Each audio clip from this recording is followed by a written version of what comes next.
Happy Friday, everybody. I am still going to stay in the book of Romans today, but I'm going to go to chapter 9 now. And I want to read verses 30 through 33.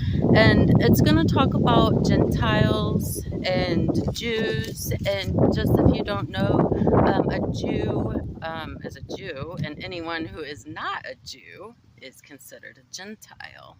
And kind of what they're talking about, now this is verses 1 through 29, so there's a lot more to it than what I'm going to say, is that the Jews, who are God's chosen people, they aren't doing what they are supposed to be doing, which is to trust Him. They're still trying to earn favor with God by keeping the law. So there's a lot more to it again. Go check it out. So I'm going to start in verse 30 of Romans chapter 9. It says, "What does all this mean? Even though the Gentiles were not trying to follow God's standards, they were made right with God. And it was by faith that this took place. But the people of Israel, who tried so hard to get right with God by keeping the law, never succeeded. Why not?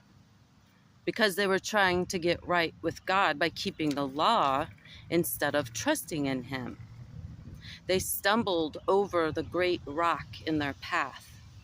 God warned them of this in the scriptures when He said, 'I am placing a stone in Jerusalem that makes people stumble, a rock that makes them fall. But anyone who trusts in Him will never be disgraced.'" And I looked that up. That was spoken in Isaiah chapter 8, verse 14, about God placing a rock in Jerusalem. So who is the rock? The rock is Jesus.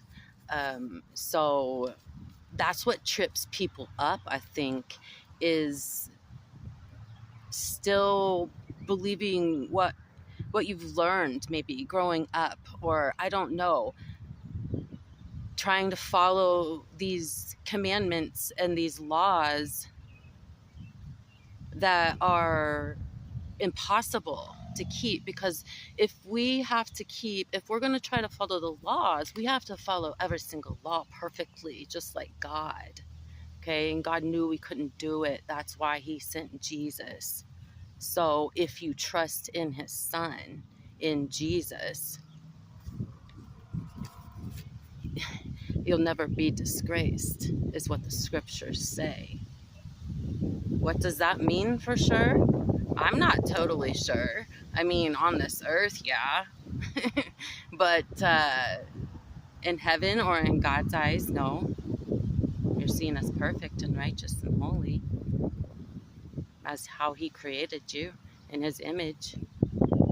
So all it requires is belief and trust in His Son.